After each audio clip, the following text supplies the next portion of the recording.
Hello friends, welcome back. आज की class में हम लोग डिस्कस करेंगे मेटल कटिंग को। तो मेटल कटिंग स्टार्ट करते हैं आज की क्लास में। तो मेटल कटिंग में जो टॉपिक्स हम लोग डिस्कस करेंगे वो टॉपिक्स इस तरह से है। इसमें हम डिस्कस करेंगे single point and multi point cutting tool के बारे में, फिर डिस्कस करेंगे ऑर्थोगोनल कटिंग को, फिर देखेंगे जो डिफरेंट फोर्सेस हो सकते हैं। उसके बाद डिस्कस करेंगे हम लोग चिप फॉर्मेशन को, टूल वियर को और टूल लाइफ को। नेक्स्ट डिस्कस करेंगे कि सरफेस फिनिश कैसा हो रहा है आपके वर्कपीस में, सरफेस फिनिश कैसा होगा। और फाइनली हम देखेंगे मशीनेबिलिटी, कटिंग टूल मटेरियल्स, इसके बारे में डिस्कस करेंगे मेटल कटिंग चैप्टर में। तो स्टार्ट करते हैं हम लोग metal cutting chapter. First topic से स्टार्ट करते हैं, सिंगल पॉइंट कटिंग टूल के बारे में डिस्कस करते हैं। तो स्टार्ट करते हैं सिंगल पॉइंट कटिंग टूल के बारे में डिस्कशन। तो ये आपका क्या है, एक सिंगल पॉइंट कटिंग टूल है। तो इसमें सिंगल पॉइंट कटिंग टूल है, इसमें क्या है, ये आपका यहाँ पे इंसर्ट्स लगे हुए हैं। तो जो एक्चुअल कटिंग करता है वो ये इंसर्ट यहाँ पे जो लगा है वो आपका कटिंग करता है। बाकी आपका क्या है, सैंक है। तो बाकी डिस्कशन करते हैं डिफरेंट एंगल्स, डिफरेंट ज्योमेट्री जो है आपका सिंगल पॉइंट कटिंग टूल का, उसका हम डिस्कशन करते हैं। तो सिंगल पॉइंट कटिंग टूल का नेमिंग करते हैं हम लोग। डिफरेंट आपका एजेज है, डिफरेंट सरफेसेस है, आप उसको हम डिस्कस करते हैं। यहाँ पे जो पार्ट है इसको हम क्या बोलते हैं कि ये हमारा सैंक है। इस पार्ट को हम सैंक बोलते हैं। यहाँ जो पार्ट्स है जो एक्चुअली फिट करते हैं हम, जिसको हम टूल पोस्ट पे पोस्ट करते हैं, वो हमारा क्या है, सैंक है। उसके अलावा इसमें क्या है, ये फेस है हमारे पास और ये हमारा कटिंग एज है। तो कटिंग एज हमारा दो है, एक साइड कटिंग एज है और एक हमारा एंड कटिंग एज है। ये हमारा साइड कटिंग एज है और ये हमारा एंड कटिंग एज है। बाकी दो फ्लैंक है इसमें, ये एक फ्लैंक है और दूसरा ये फ्लैंक है। और ये आपका क्या है, फेस है, जिसको हम रैक फेस बोलेंगे। और ये सामने का नोज है और एक रेडियस से होगा वो, तो उसको नोज रेडियस बोलते हैं। तो डिफरेंट आपका ज्योमेट्री है इसमें, हम उसको डिस्कस कर रहे हैं अभी। तो डिफरेंट ज्योमेट्री में आपका नोज रेडियस था, नोज रेडियस है, रैक एंगल है। रैक फेस पे डिफरेंट एंगल होंगे, जैसे कि रैक एंगल होंगे। रैक एंगल में दो टाइप का रैक एंगल होगा, एक आपका साइड रैक एंगल होगा, दूसरा बैक रैक एंगल होगा। ये सैंक है, अभी हमने बताया आपको। फिर आपका कटिंग एज एंगल भी होंगे, उसमें भी दो एंगल होंगे, and cutting edge angle and फिर साइड कटिंग एज एंगल होगा। नेक्स्ट हमारे पास क्या होगा, रिलीफ एंगल होगा। तो इसको हम फिर और डिस्कस करते हैं नेक्स्ट स्लाइड पे कि क्या है, कहाँ पे कौन सा एंगल है। तो ये फिगर है, पुराना फिगर जो लास्ट स्लाइड पे था हमारे पास, उसी में हम डिस्कस करते हैं। अगर हम इसका टॉप व्यू देखते हैं, टॉप व्यू देखेंगे, टॉप से इसको हम अगर इसको विजुअलाइज करेंगे, टॉप व्यू देखेंगे इसमें, तो ये अगर हम इसको टॉप से विजुअलाइज करेंगे, टॉप व्यू हम देख रहे हैं अगर, तो टॉप व्यू देखेंगे तो हमें क्या दिखेगा, तो दो दिखेगा आपका, एंड कटिंग एज एंगल दिखेगा और साइड कटिंग एज एंगल हमें दिखेगा। तो ये हमें साइड कटिंग एज एंगल जो है ये आपको हमारे टॉप व्यू में दिखेगा और एंड कटिंग एज एंगल जो है ये हमें टॉप व्यू में दिखेगा। बाकी कोई भी चीज़ें हमें टॉप व्यू में नहीं दिखेगा। बाकी जो ज्योमेट्री है सिंगल पॉइंट कटिंग टूल का, वो डिफरेंट व्यू में दिखेगा। जैसे अगर हम साइड व्यू से देखेंगे, ये हमारा साइड व्यू है, ये अगर हमारे पास साइड व्यू है और इधर से हमारे पास फ्रंट व्यू होगा, तो ये फ्रंट व्यू होगा, यहाँ पे साइड व्यू होगा।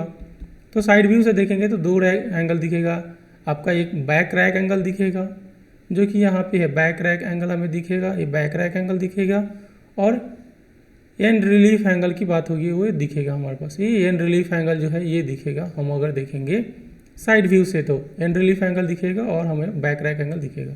अगर हम बात करेंगे फ्रंट व्यू से, तो फ्रंट व्यू में हमें साइड रैक एंगल दिखेगा और दूसरा साइड रिलीफ एंगल हमें दिखेगा। ये जो साइड रैक एंगल है ये हमें क्या होगा, फ्रंट व्यू में दिखेगा। और ये जो साइड रिलीफ एंगल है ये भी हमें फ्रंट व्यू में दिखेगा। अगर हम इधर से विजुअलाइज करेंगे तो हमें दिखेगा। और ये हमारा फ्रंट व्यू है। तो फ्रंट व्यू में हमें ये सब दिखेगा। साइड व्यू में हमें बैक रैक एंगल और इन रिलीफ एंगल दिखेगा। और टॉप व्यू में हमें एंड कटिंग एज और साइड कटिंग एज एंगल दिखेगा। उसमें साथ ही साथ आपको नोज रेडियस भी दिखेगा टॉप व्यू में। तो ये हम सिंगल पॉइंट कटिंग टूल को 3 डिफरेंट व्यूज़ में हमने देखा और देखे कि कौन सा ज्योमेट्री हमें किस व्यू में दिखेगा। तो हमारे पास डिफरेंट एंगल्स है जिसका हम नेमिंग कर देते हैं, back rack angle, side rack angle, and relief angle, side relief angle, and cutting edge angle and side cutting edge angle. और फाइनली हमारे पास एक नोज रेडियस है आर। कुछ और एंगल्स है जो हम डिस्कस करते हैं यहाँ पे। तो एक एंगल है हमारे पास ए सी है, जिसको हम बोलते हैं ए हमारे पास नोज एंगल है, सी हमारे पास नोज एंगल है, ए हमारे पास है कटिंग एज एंगल और बी हमारे पास लीप एंगल है। तो 3 डिफरेंट एंगल्स है, cutting edge angle, lip angle और नोज एंगल।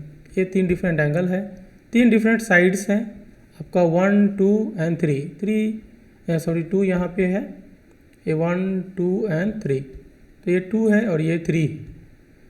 तो 1 ये 2 है और ये आपका 3 है।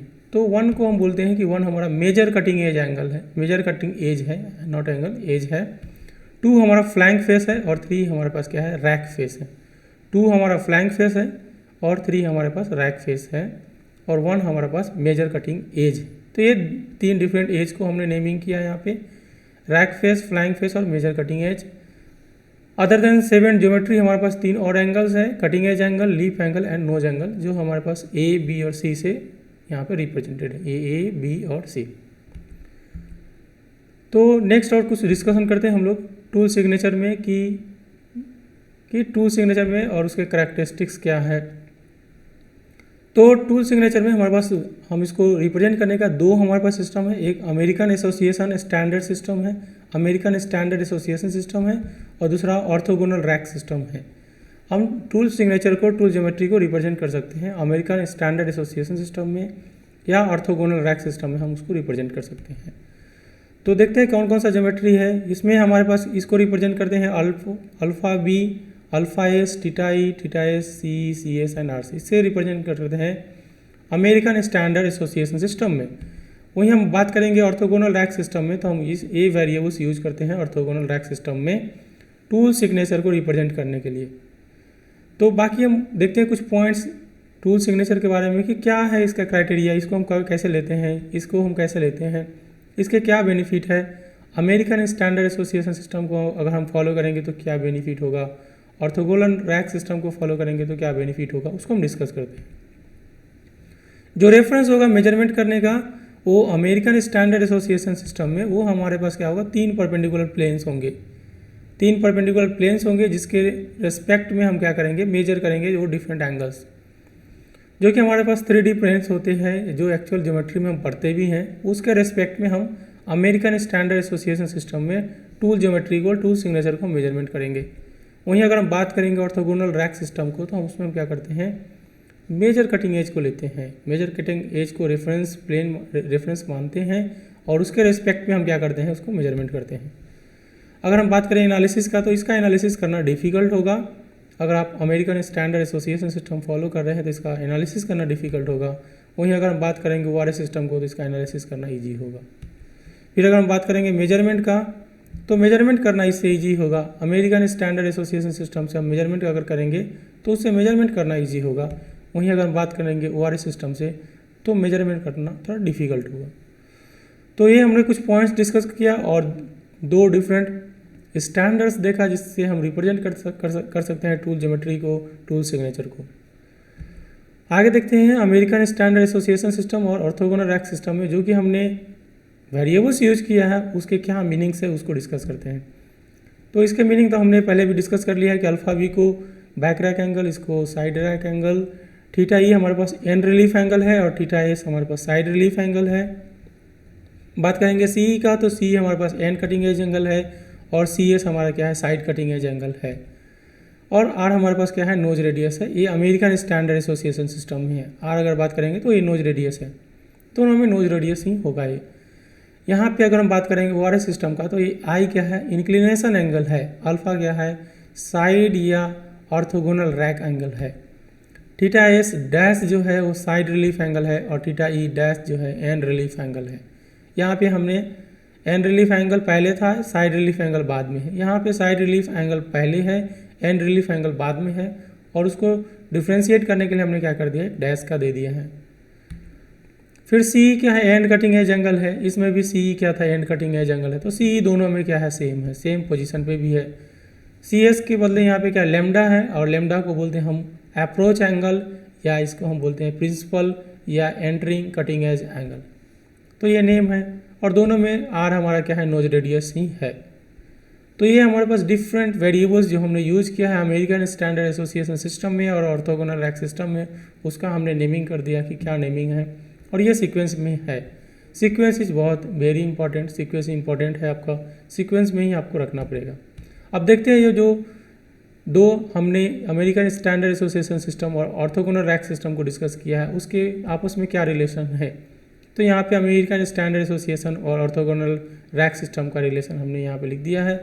यहाँ पे अल्फ़ा बी और अल्फ़ा एस क्या है, अमेरिकन स्टैंडर्ड एसोसिएशन सिस्टम में है, और आई और अल्फ़ा क्या है, ऑर्थोगोनल रैक सिस्टम में है। तो इसका आपस में रिलेशन है, इसका उल्टा में भी रिलेशन है। यहाँ पे अगर हम अमेरिकन स्टैंडर्ड एसोसिएशन सिस्टम की बात करेंगे तो ये अल्फ़ा बी अल्फ़ा एस ये अमेरिकन स्टैंडर्ड एसोसिएशन सिस्टम में है, और आई और अल्फ़ा क्या है, ORS सिस्टम में है। तो दोनों का आपस में कन्वर्जन कर सकते हैं हम लोग, या अगर हमारे पास अमेरिकन स्टैंडर्ड सिस्टम में दिया हुआ है रैक एंगल, तो हम इसको ऑर्थोगोनल रैक सिस्टम में कन्वर्ट कर सकते हैं। तो आपस में हम म्यूचुअली कन्वर्ट कर सकते हैं, और ये रिलेशन है हमारे पास मैट्रिक्स फॉर्म में। फिर हमारे पास थीटा एस और theta E and theta S dash theta E dash के बारे में रिलेशन है, और इसके रिवर्स का भी रिलेशन है हमारे पास।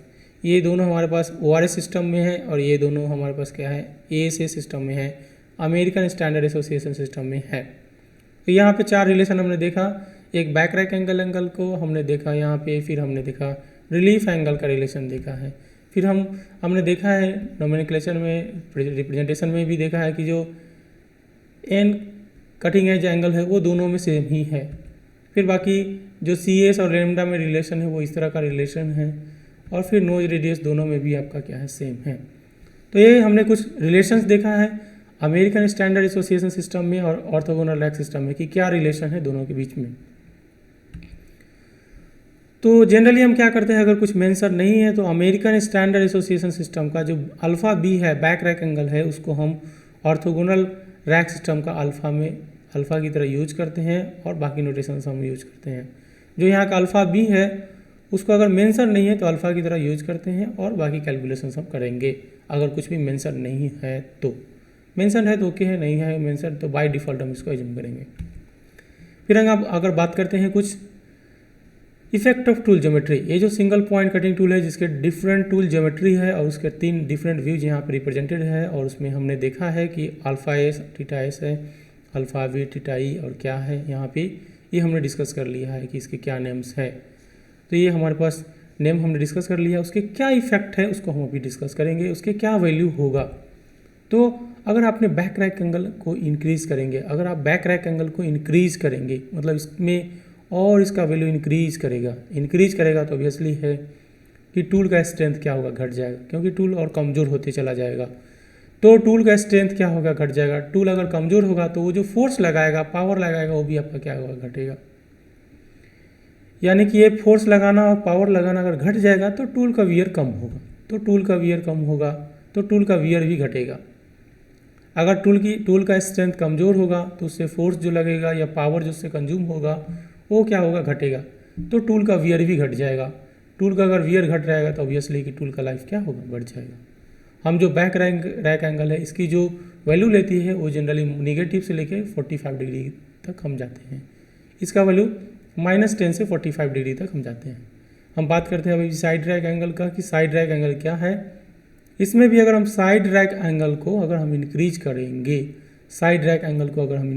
ये हमारा साइड रैक एंगल है, इसके वैल्यू को अगर हम इंक्रीज करते हैं तो जो टूल है उसका स्ट्रेंथ ऑब्वियसली है कि क्या होगा, घटेगा।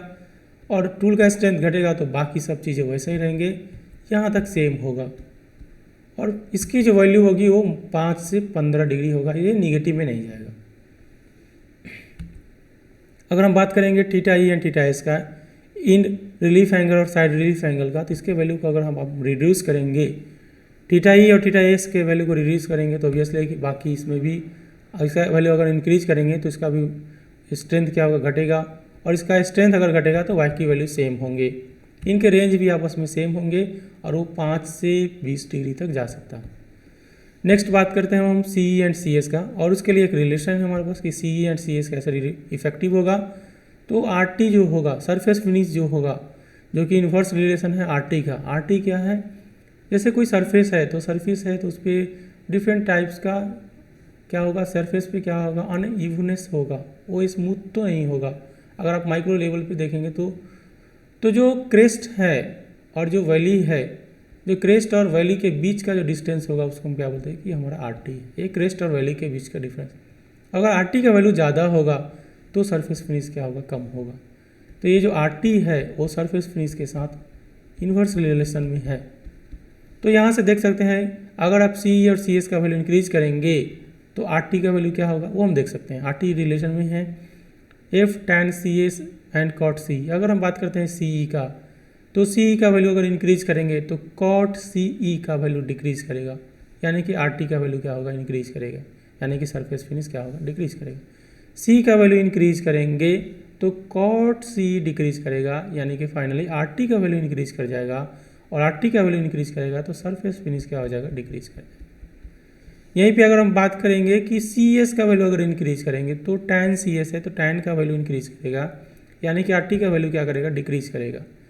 तो आर टी का वैल्यू डिक्रीज करेगा यानी कि सरफेस फिनिश आपका क्या होगा, इंक्रीज करेगा। तो ये इफेक्ट आपका सी एंड सी एस का। फिर हम देखते हैं नोज रेडियस का इफेक्ट कि नोज रेडियस क्या है, और ये रिलेशन में है आपका आर टी जो होगा ये एफ स्क्वायर बाई 8 के इक्वल होते हैं। तो अगर आप आर का वैल्यू इंक्रीज करेंगे तो आर का वैल्यू अगर इंक्रीज करेंगे तो आर टी का वैल्यू क्या होगा, डिक्रीज करेगा, क्योंकि ये इसके साथ इन्वर्स रिलेशन में है। तो आर का वैल्यू इंक्रीज करने से आर टी का वैल्यू डिक्रीज करेगा, यानी कि सरफेस फिनिश क्या होगा, इंक्रीज करेगा। तो ये हमने कुछ इफेक्ट देखा टूल के ज्योमेट्री का कि टूल का ज्योमेट्री कैसे इफेक्ट देगा आपका सर्फ जो पैरामीटर्स है, प्रोसेस पैरामीटर्स है, उस पर कैसे इफेक्टिव होगा, उस पर टूल का हर एक पैरामीटर कैसे इफेक्ट देगा उसको हमने डिस्कस किया अभी। फिर हम आगे डिस्कस करते हैं कुछ पॉइंट्स। जो नोज रेडियस है उसकी वैल्यू कहाँ से हो सकती है, वो 0.2 mm से लेकर 1.2 mm तक हो सकती है। ये नोज रेडियस का वैल्यू है। कुछ और डिस्कस करते हैं, उससे पहले हम क्या करते हैं, एक क्वेश्चन लेते हैं। तो एक क्वेश्चन है कि दो डिफरेंट टाइप ऑफ टूल को हमने क्या कर दिया है, दो डिफरेंट टाइप ऑफ टूल को हमने क्या किया है कि यूज किया है। टू डिफरेंट टूल्स जिसका कि नोज रेडियस दिया हुआ है 0.6 mm एंड 0.33 mm। ये इसको हमने यूज किया है, और यूज किया है किसके लिए, C45 मशीन को, C45 स्टील को मशीन करने के लिए। दो तरह के फीड रेट को भी हमने यूज किया, इम्प्लाई किया है। तो हमें बताना है कि find the tool that gives better surface finish. तो कौन सा टूल है जो सरफेस फिनिश अच्छा देगा, मतलब कि and the value of the ideal surface roughness. तो सरफेस रफनेस मतलब कि आर टी का वैल्यू क्या है वो बताना है, और कौन सा टूल अच्छा देगा सरफेस फिनिश उसकी बात करना है। आइडियल सरफेस रफनेस का वैल्यू बताना है, मतलब आर टी का वैल्यू बताना है आपको, और कौन सा सरफेस जो होगा वो बेटर सरफेस फिनिश देगा इसकी डिस्कशन करेंगे। तो जिसका आर टी का वैल्यू कम होगा वो सरफेस फिनिश अच्छा देगा। दो ऑप्शन है हमारे पास, यहाँ पे ऑप्शंस भी दिए हुए हैं, 4 ऑप्शंस दिए हुए हैं। तो दो डिफरेंट केसेस हैं हमारे पास, दो डिफरेंट टूल को हम यूज कर रहे हैं। तो हम देख लेते हैं दोनों टूल में आर टी का वैल्यू क्या है। और हमें पता है कि आर टी का वैल्यू अगर ज़्यादा, आर टी जो है सरफेस फिनिश के साथ इन्वर्स रिलेशन में है, तो आर टी का वैल्यू अगर ज़्यादा होगा तो सरफेस फिनिश क्या होगा, कम होगा। तो दो डिफरेंट कंडीशंस हैं, ए एंड बी है मान लेते हैं। ए में आपका 0.6 mm का आपका क्या है नोज रेडियस है, और बी में हम और उसका फीड क्या है 0.2 mm का है। बी में हम बात करेंगे तो 0.33 mm नोज रेडियस है, और उसका फीड क्या है 0.1 है। तो यहाँ से देखते हैं आर टी का वैल्यू कैलकुलेट करते हैं ए कंडीशन के लिए। तो एफ स्क्वायर बाई 8R ए के लिए होगा। तो एफ का वैल्यू कितना है 0.2 है, और आर का वैल्यू कितना है 0.6 है। तो यहाँ से देखते हैं एफ स्क्वायर बाई 8R, इसका वैल्यू कितना हो जाएगा 8.33 माइक्रोमीटर हो जाएगा।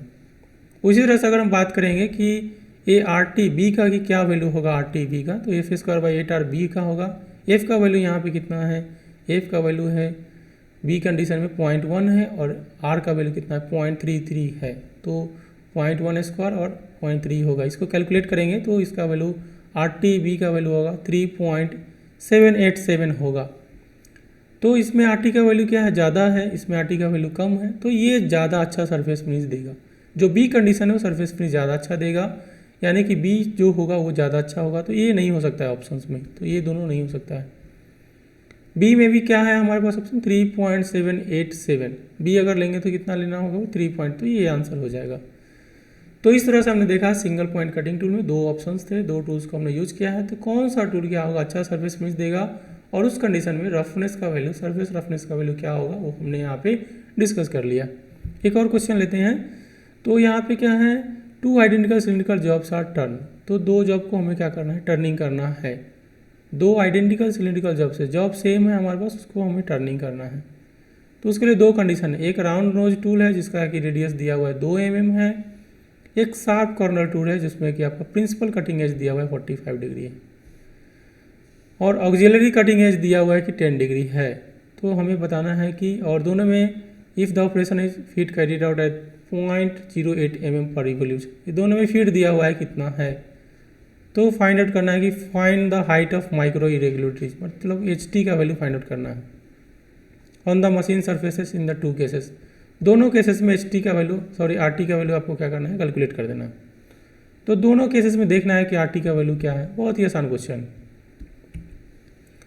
तो ऑप्शंस भी दिया हुआ है 4 कि दोनों में RT का वैल्यू क्या है। हम देखते हैं एक केस में हमें पे गिवन है कि RA का वैल्यू क्या है, 2 mm है, नोज रेडियस 2 mm है, और फीड दिया हुआ है 0.08 mm पर रिवोल्यूशन।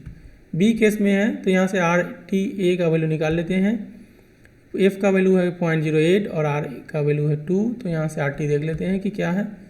तो RT का वैल्यू 0.004 mm मिल रहा है, यानी कि 4 माइक्रोन मिल रहा है। इन mm दिया हुआ है डायरेक्ट, तो हम mm में लिख सकते हैं। फिर B में देखते हैं हमारे पास क्या गिवन है।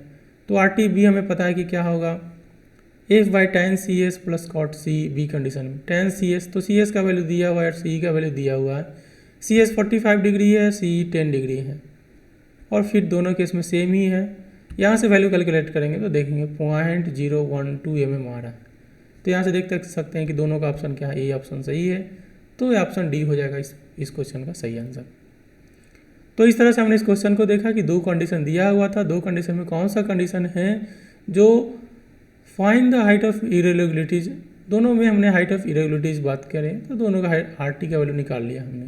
अगर हम बात करेंगे कि कौन सा है जो सरफेस फिनिश अच्छा देगा, तो ऑब्वियसली कि जिसका RT का वैल्यू कम होगा वो अच्छा सरफेस फिनिश देगा। तो ये ऑप्शन हमारे लिए ज़्यादा अच्छा है, क्योंकि ये 0.0004 और ये 0.01 ही है, तो ये ज़्यादा बड़ा है, ये छोटा है। तो ये जो फर्स्ट केस में है वो आपको RT का वैल्यू कम दे रहा है, यानी कि बेटर सरफेस फिनिश आपका दे रहा है। तो ये हमने डिस्कस किया अभी आज के क्लास में हमने डिस्कस किया कि सिंगल पॉइंट कटिंग टूल का नोमेनक्लेचर कैसे करते हैं। तो आज का क्लास यहीं पे क्लोज करते हैं। नेक्स्ट क्लास में हम डिस्कस करेंगे मैकेनिज्म ऑफ चिप फॉर्मेशन, कि क्या मैकेनिज्म है चिप फॉर्मेशन का, कौन सा चिप फॉर्म होगा, कि क्या कंडीशन होगा कि कौन सा चिप होगा। तो इसको हम डिस्कस करेंगे नेक्स्ट क्लास में। तो thank you so much for attending class. See you in the next class. Keep smiling and keep learning. See you next class. Thank you so much.